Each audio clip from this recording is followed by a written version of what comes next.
The expenses in your P&L is a reflection of the investment in your company. And the ROI is reflected in the bottom line. If it's going to have an impact to your business, like this is what's helped you get to where you're at. If you take those resources away, you have to ask yourself, are you willing to go back to those 18, 20-hour days and work your way back to where you were at before? It's important to have property. It's important to have stocks. It's important to have, to put your eggs in different baskets. But one thing I think you should never do is spend something you're not willing to lose. That behavior is not going to help you get to where you want to be.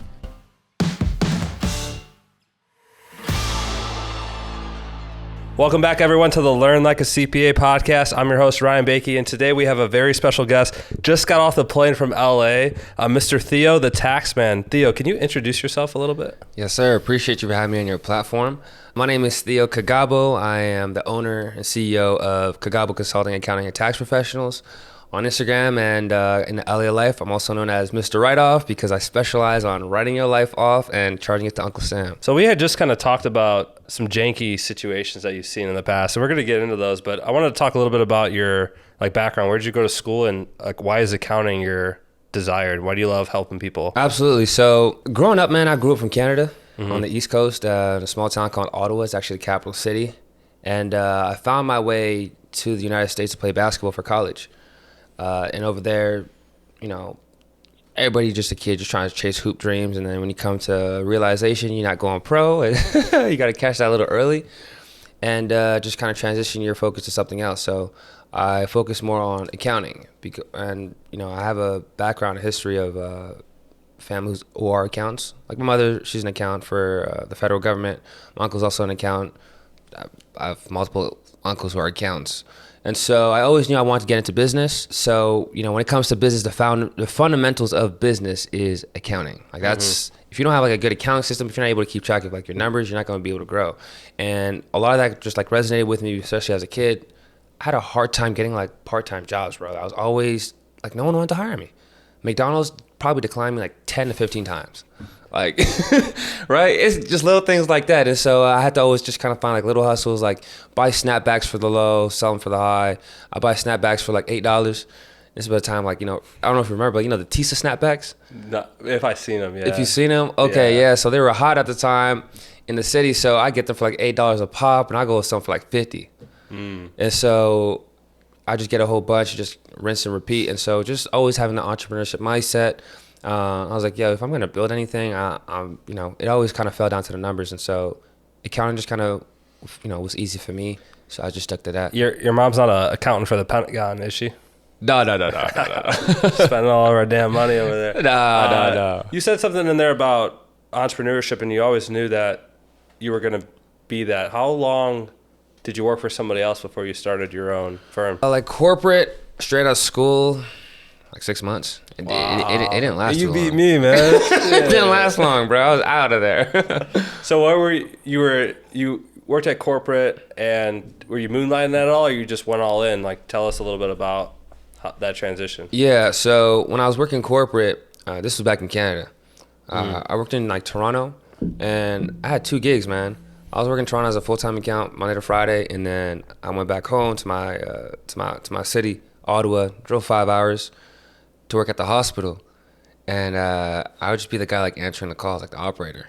So I worked there for on the weekends I probably work about 24 hours, and so it was a lot of traveling back and forth just because I want to maximize my dollars. I'm you know what, I need to rack up some money. So to me at the time that was the best case scenario. And then something that really kind of caught my eye was when I was working at the corporate gig, I was the youngest there, and my supervisor, and the people that I was working around, they're older, they got families, they got kids. And anytime somebody said hey, where's this report? And they didn't have it, it looked like someone struck the fear of God in them. And I was man, what the heck? You can't wait an extra maybe 10, 15 minutes to get the report? And just kind of having that kind of fear set on them, I was I would never, ever want to have somebody have that much control over me. Because it looked like they felt oh, I might get fired if I don't produce this report, or I might not, you know what I mean? So things like that, I just looked at that, I'm that's not a life I want to have. And so because of that, it left a really nasty taste in my mouth. And funny enough, I literally bought a one-way ticket to LA and bounced. Wow. I said, I'm out of here. No going back. No.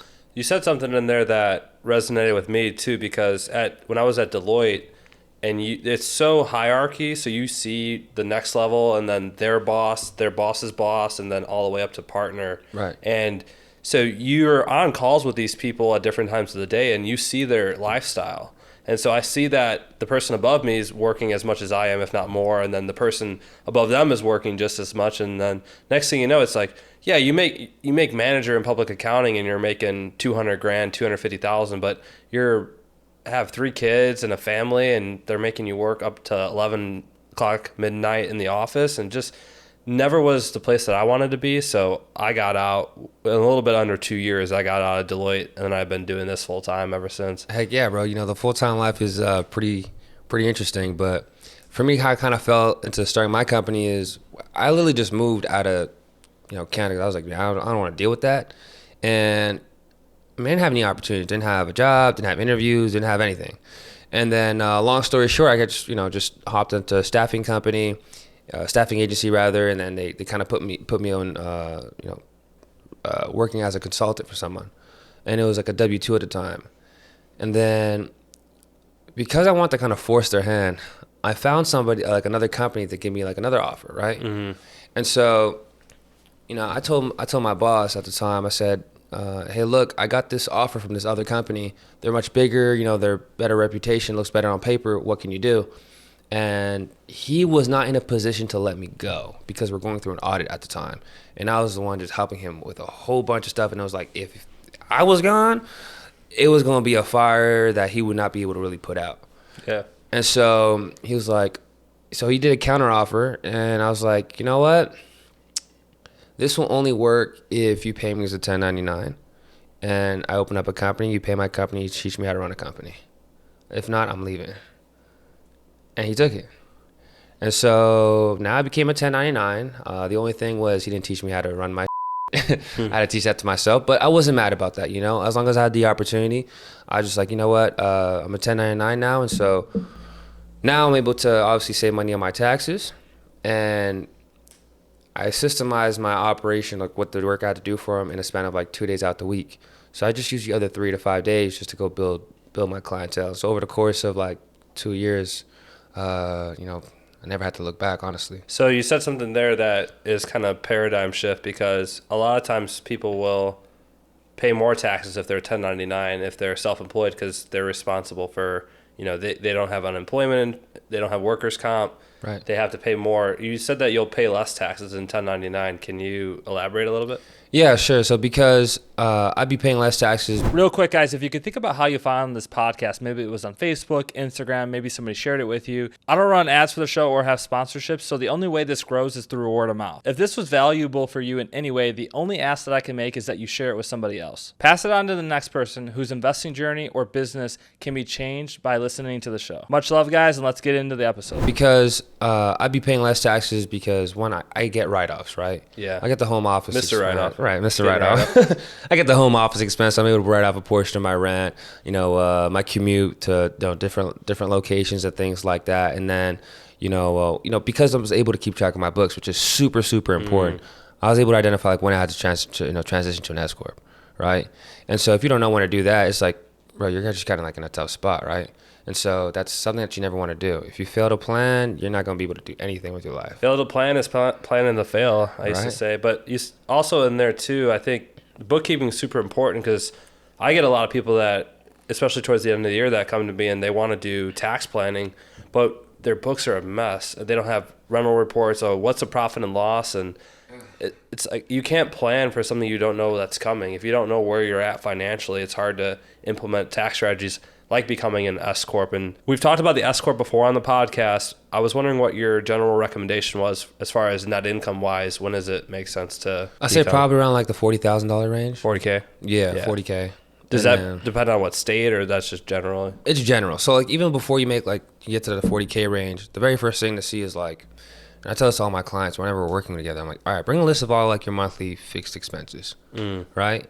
Because I want to see based off of that, like which ones may qualify for actual business expenses. Because the client doesn't know. Right. For them, the client to just think like, oh, this is just what I'm going to be claiming with my business credit card and my business account, so I'm going to pay for. And there may be some things that they're paying for on the personal side that may qualify for business expenses.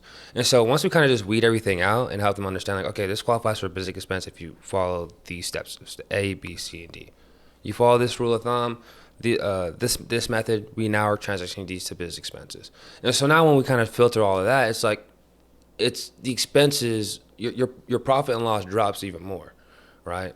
And so that's why it's just like I said, like, you know, it's just kind of contingent in terms of saying, like, understanding what the true P&L looks like. Once we know that, it's like, okay, great. You made $40,000 in profit. All right, what strategies can we use, right? Do you have kids? Have you, can we hire them? And then just kind of use those strategies. And once you just kind of max all those out and you still have $40,000 left, all right, we're going to transfer you to an S Corp. And so before we even do that, we're just trying to maximize the opportunity that we have with their current situation before we even transition.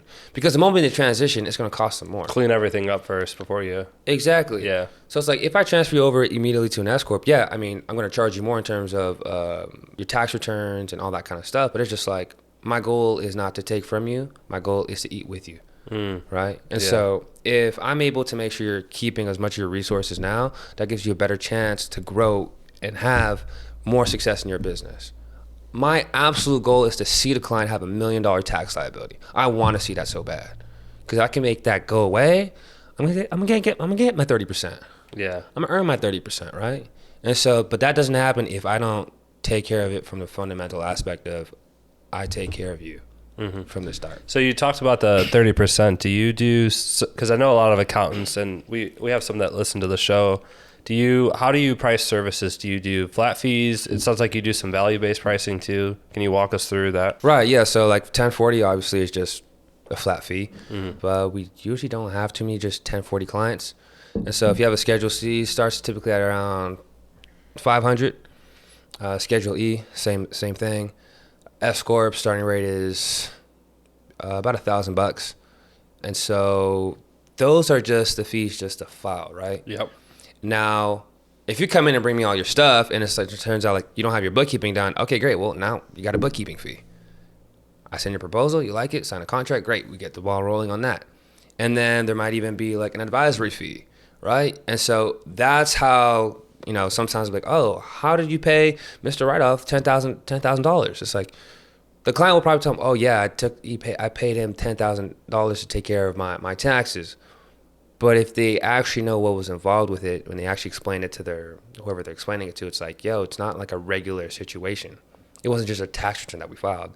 We had to clean up a whole bunch of stuff. Yeah. So that's how the fee, you know, comes together. Where in the process of working with somebody, let's say it's not a big mess when you first get started, but they need some things to get cleaned up, transition to full-on tax planning and advisory, and they're doing S Corp, they're paying their kid, they got retirement accounts, they're buying real estate. Like how long does that typically take the average client to have that paradigm shift? Like the cleanup work?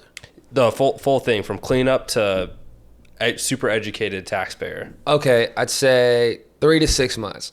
Okay. The cleanup work, we can get it done with like 2 to 4 weeks. Yeah. And then the tax plan, that's probably like, you know, another month for not only to present the tax plan, but also to implement. So that's like 2 months.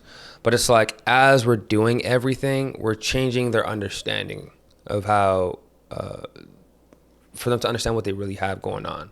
Because a lot of people are like, hey, look, I want to take my money and invest in real estate. Okay, great. What do you want to put down? Everything I got. I said, okay, great. I'm like, do you understand what your current overhead is a month for your business? And like, no. I'm like, and you understand when you take money out from the business, like it's pre-tax dollars, not post-tax dollars. Like, so let's say you were going to put $100,000 down on the property and you're taxed at a 30% rate. I'm like, that's technically costing you $130,000. I'm like, how long is it going to take you to recoup that money? And let's just say, you know, there's an annual growth rate of 10% per year. I'm like, you're probably not going to even break even for the first 3-4 years. I've never thought of it that way. Right. Yeah. And so that's why I tell people, I'm like, yo, like real estate is expensive for self-employed people. You want to put money in stocks? Okay, great. That's also pre-tax dollars. Yeah. I'm like, you could pay yourself a salary and use that money, save that money to make investments in stocks, make investment in real estate. But how much have you really invested in your stock? Ooh. Your company. Because this company is where, you want to put money into real estate, you're going to get a 10% return. Stocks, same thing. Even if it's 15, 20%. I'm like, well, what if you put $100,000 into your business? What would that look like? Do you even understand the intricacy of your business? For every dollar that comes in, how much is going out? And because I tell people, like, look, your P&L, the expenses in your P&L is a reflection of the investment in your company. And the ROI is reflected in the bottom line. So if your bottom line is it's because of your investments, your expenses. And so, and your expenses are going to have an impact to your revenue. And so until you understand how all of that works, why are you looking at other ways out? Right. Because once you can figure this out, and let's just say, because I mean, you and I both know, we kind of just spoke earlier, it's just like, we're able to kind of like, if you were to put $1,000 towards what you have going on, you could potentially make 10 grand. Yeah. Investing in the SME, not the S&P. Right. But that's a 10x return. Right. And if that formula is the same, what happens if you put 100 grand? Well, also what you said, the 1,000 is pre-tax that you're putting in. Right, but the 1,000 that you're putting in is actually a write-off because it's an investment. So it's not really pre-tax. No, you're right. Right? Yeah. So when you take a look at that, that's why I'm kind of hesitant when I think about like real estate. It's like, okay, I could do that, but to me it's expensive. There's other ways around it. Obviously, it's just you have to plan for it. Right? You have to like look broke on paper in order to kind of be fundable to the banks. That's why you use like depreciation on cars and and even like the home office expense. I never that shit on the 1120S. Yeah. I put on a Schedule C. I pay a management fee to myself, put the home office expense there. And the reason I do that is because the banks add the home office back as income. It's treated the same way with depreciation, but if you use the home office expense, you hide it in rent on your 1120S, you don't get a benefit to the bank. It's an expense. Yeah. They see it as an expense. Yeah. Exactly. So you have to cater your tax return where, one, you're following the rules, but two, like it's beneficial for when you're looking to go buy some things. I wanted to go there. I wanted to make a comment though. They talked about the investing in your business, and that was something that I had the paradigm shift this year of. They can't tax my education. Crazy. So if I need to invest $50,000 into a coaching program or mentorship, but it's going to teach me how to make $1 million a year, those are unearned gains. Like those are unearned gains of now I have the knowledge to go make $1 million, and it's not until I make the $1 million that I actually get taxed on it. So they can't ever tax my education. That's why you also hear a lot of people say that. If all the wealth in the world was redistributed, 10 years later, everybody would be back in the same place. Yeah, absolutely. Because it's about what's here, not necessarily what's on paper. Yeah. And so they can't tax your education. That's an investment in yourself that, to your point, will have a greater than a 10% return. Yeah, absolutely. And so you just kind of have to, you got to play it by ear, bro. You got to see the numbers, understand the numbers, and just play with it.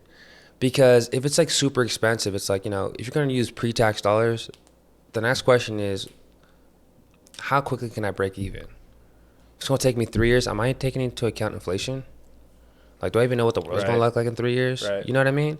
It's like, having property is super important, but it's important to have property. It's important to have stocks. It's important to have, to put your eggs in different baskets. But one thing I think you should never do is spend something you're not willing to lose. So if you're going to put $100,000 to a property, hey, just make sure you're willing to never see that again. Right. Because if it's going to have an impact to your business, like this is what's helped you get to where you're at. And if you take those resources away, you have to ask yourself, are you willing to go back to those 18, 20-hour days because you don't have the resources to pay for your staff? You don't have the resources to maybe even fund the marketing. Are you willing to go backwards and make and work your way back to where you were at before? Before you made that investment. Right. And so it's just, hey man, it's that's the conversation I have with my clients. And so when I help them understand that, that's why I say it takes 6 months. Because for them, they're like, oh, like this is just a job, This is not like they don't really understand how expensive it is to use those funds for things that aren't actually related to the business. And so as I slowly walk them down, and I have monthly meetings with them too, and I really grill them on their P&Ls. And the conversations I have are just based off of what you tell me your goals are. Yeah. So, because I have a client, for example, they run a law office. At the beginning of the year, they're making about $30K revenue a month. Yeah. And they tell me, like, yeah, when I'm 35, I want to retire. He was like 25 at the time. He's a young cat. And been talking to him on a monthly basis, going over everything. Now he's making about 100, 120 a month. And so that's because I'm helping him understand, like, hey, look, like, I know you want to use this money for personal fun. You're doing very well for yourself at a young age. But that behavior is not going to help you get to where you want to be. Yeah. I can't promise I'm going to help you retire at 35, but I'm going to try and do my very best, which is look at your numbers and tell you the truth. I'm saying you're pulling all these distributions out. I'm like, for what? Yeah. For what? I know what your personal life looks like. For what? Yeah. Your rent is not high. Why do you have four company vehicles, right? And a lot of times it takes that third party that doesn't have any emotional attachment to that. And we do this for clients. They have a big real estate portfolio, and there might be some properties where they have a lot of equity in them, but they're not making as much money. But they have a lot of sentimental value and sweat equity into those properties, and they just don't want to get rid of them. It's like, hey, you have to hold on to this property for 50 years to break even on what you could sell it for and walk away with. You're better off taking that, and even if it's just sell it and pay it on some high interest debt, or maybe you could find a better alternative for that money. But a lot of people aren't able to see that until you have a trusted third party come in and do it for you. Heck yeah. And the beauty about that is... Hey, real quick, guys, wanted to interrupt the podcast episode today to make sure that you check out some of the free tools that I have online. So these are going to be tools that are going to help you analyze deals to see if they're good investments. They're going to help you track your rental property investments, and they're going to be tax training tips. So you're going to get access to all my pro formas, all my tax trainings, all my strategy completely for free. So make sure you download it. It's going to be linked in the podcast here below. And now back to the show. And the beauty about that is when you help them grow, you're able to charge them more. Ooh, yeah. Because my fee that I was charging him when you're making 30 grand a month, now you're making 100 a month. Would you still pay that person the same amount? I'd be willing to pay more. Exactly. Yeah. And I'm able to, ideally the goal is, once we're going to renegotiate contracts in January. But I've already spoken to him about this. He's got no problem about that. Because he's just like, without you, I'm actually scared for my business. Because you've helped me get here and I'm not too sure how to navigate. And because I'm going out of my way, for example, to go to a lot of coaching, whether it's seminars, education, whatever the case may be, I really only go to the ones where like they're actually worth my time. I'm going there to see like, okay, you're doing something that's different. I have to see it. Like, I don't want to hear about it on the phone. I'm not trying to see it on Zoom. Like, you're doing something different. I'll get on that plane. Yeah. I have to see it. I want to see how you prep for it. I want to see what's going on in your spare time. Like, what are you thinking? What's your habits? All that kind of stuff. Once I'm able to see that, I say, okay, now I understand. Now I'll take that for him. Like, thank you, that little nugget. I'm going to go back home, implement it, be right back. So, that's the reason I came here today. I got to see it. You know what I mean? Yeah, for sure. And so you do that, you help them make more money. Now they have new problems, which is bigger tax liabilities. More complex tax situation, more complex tax solutions, rather. You got to charge more. You're helping them win. Any other parting notes, leaving thoughts or notes for the guests? If you have any real estate tax questions, I highly suggest you listen to Ryan. This guy's a guru. Oh, thanks, man. Right. I didn't ask for that. Yeah, for sure, bro. Nah, you're in our space. There's probably like 3 people that I've seen. I think you stand out the most. 1, because the way you break it down, and 2, like you actually put your money where your mouth is, right? Yeah. You actually buy the properties, right? It's funny. It's something that I kind of knocked down on some realtors and real estate agents. You're over here trying to pursue people to buy houses or buy mortgages. How many you got? You made a whole lot of money in COVID. I see you guys returning your Lambos. I see you guys returning your lease cars. I see you guys downgrading. Why didn't you buy the thing that you're selling? Do you not believe in that? Yeah. So if you don't believe in it, I have a hard time believing you. If you don't believe it in yourself, how are you going to be able to sell something that you don't even believe? Wow. But because I know you the way you are, you work, you function, we've spoken, you put your money where your mouth is. And so adds extra credibility. Not that those other guys aren't credible, but it's just, I think that's what puts you on top. You said there was a third thing. No, it's just, I forget it. Yeah, bro. That's a wrap, man. If y'all need to find me, you can catch me on Instagram where as can we Mr. find Write-Off. you at? Yeah. You can catch me on Instagram at Mr. Write-Off. That's probably the best place to find me, honestly. Cool.